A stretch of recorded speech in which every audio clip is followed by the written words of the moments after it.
To Mokshika academy. So finally first round allotment ಆ ಲಿಂಕನ್ನು ಬಿಟ್ಟಿದ್ದಾರೆ.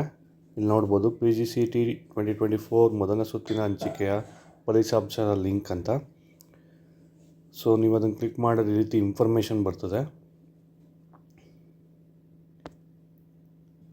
ಸೊ ಇಲ್ಲಿ ಇನ್ಫಾರ್ಮೇಷನ್ ಕೊಟ್ಟಿರೋ ಹಾಗೆ ದಿಸ್ ಈಸ್ ದ ಅವ್ರ PG ಆಯುಷ್ ಅಂತ ಹಾಕಿದೆ, ಮಿಸ್ ಆಗಿ ಅವ್ರ KA ಪಾಪ ತುಂಬ ಬ್ಯುಸಿ ಇದೆ, ಅದಕ್ಕೆ PGCET ಅಂತ ಹಾಕ್ತೆ PG ಆಯುಷ್ ಅಂತ ಹಾಕಿದ್ದಾರೆ.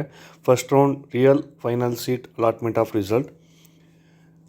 Candidate should not report to the college based on this result sheet.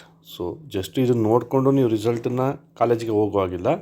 So ನಿಮಗೇನಿರುತ್ತೆ ಆಪ್ಷನ್ ಎಂಟ್ರಿ, ಚಾಯ್ಸ್ ಎಂಟ್ರಿ ಇರುತ್ತೆ. ಆಪ್ಷನ್ ಎಂಟ್ರಿ ಆಯಿತು, ಈಗ ಚಾಯ್ಸ್ ಎಂಟ್ರಿ ಇರುತ್ತೆ. So there will be 4 choices, choice 1, choice 2, choice 3, choice 4 ಅಂತ. So ಅದ್ರ ಬಗ್ಗೆ video ಹಾಕ್ತೀನಿ ನಾನು. ಫಸ್ಟು ಇದು ನಿಮಗೆ ಇನ್ಫಾರ್ಮೇಷನ್ ಸಿಕ್ಕಕ್ಕೆ ತಿಳ್ಕೊಂಡಿರಿ. ಸೊ ಆ ಚಾಯ್ಸ್ ಎಂಟ್ರಿ ಮಾಡಿದ್ಮೇಲೆ ನೀವು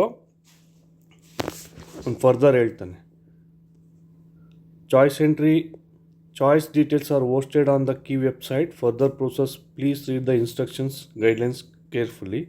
KA shall not be responsible for consequences resulting due to due diligent follow-up notices. ಅಂದರೆ ಅವರು ಚಾಯ್ಸ್ ಎಂಟ್ರಿ ಮಾಡಿಸ್ತಾರೆ. ಓಕೆ, ಚಾಯ್ಸ್ ಎಂಟ್ರಿ ಮಾಡಿದ್ಮೇಲೆ ನಿಮಗೆ ಆ ಪೇಮೆಂಟ್ ಆಪ್ಷನ್ಸ್ ಎಲ್ಲ ಬರುತ್ತೆ. ಓಕೆ, ಸೊ ಈಗ ಜಸ್ಟ್ ನೀವು ರಿಸಲ್ಟನ್ನು ನೋಡ್ಬೋದು, ಯಾವ ಕಾಲೇಜ್ ನಿಮಗೆ ಸಿಕ್ಕಿದೆ ಅಂತ ಜಸ್ಟು ಚೆಕ್ ಮಾಡ್ಕೋಬೋದು. ಓಕೆ, ಸೊ ಜಸ್ಟ್ ನಿಮ್ಮ ಏನೊಂದು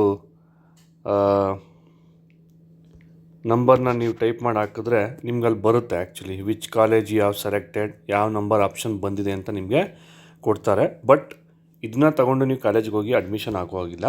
ನೀವೇನು ಮಾಡಬೇಕು, ಚಾಯ್ಸ್ ಎಂಟ್ರಿಯನ್ನು ಮಾಡಬೇಕಾಗತ್ತೆ. ಸೊ ಚಾಯ್ಸ್ ಎಂಟ್ರಿ ಬಗ್ಗೆ ಅವ್ರೇನು ಇನ್ಫಾರ್ಮೇಷನ್ ಇನ್ನೂ ಕೊಟ್ಟಿಲ್ಲ. ಸೊ ಕೊಟ್ಟ ತಕ್ಷಣ ನಾನು ಅಗೇನ್ ನಿಮಗೆ ಅಪ್ಡೇಟನ್ನು ಮಾಡ್ತೀನಿ. But choice 1, choice 2, choice 3, choice 4 ಅನ್ನೋದನ್ನು ನಾನು ಒಂದು ವಿಡಿಯೋ ಹಾಕ್ತೀನಿ ನಾಳೆ ಬೆಳಗ್ಗೆ. ಸೊ ಅದನ್ನು ಫಸ್ಟು ನೋಡ್ಕೊಂಡಿರಿ, ನೋಡಿಕೊಂಡು ನೀವು ನೆಕ್ಸ್ಟು ಮುಂದುವರಿರಿ. ಓಕೆ, ಸೊ ಫರ್ದರ್ ಡೀಟೇಲ್ಸನ್ನು ನಾನು ಆಮೇಲೆ ನಿಮಗೆ ಅಪ್ಡೇಟನ್ನು ಮಾಡ್ತೀನಿ. ಅಲ್ಲಿವರೆಗೂ ಗುಡ್ ನೈಟ್.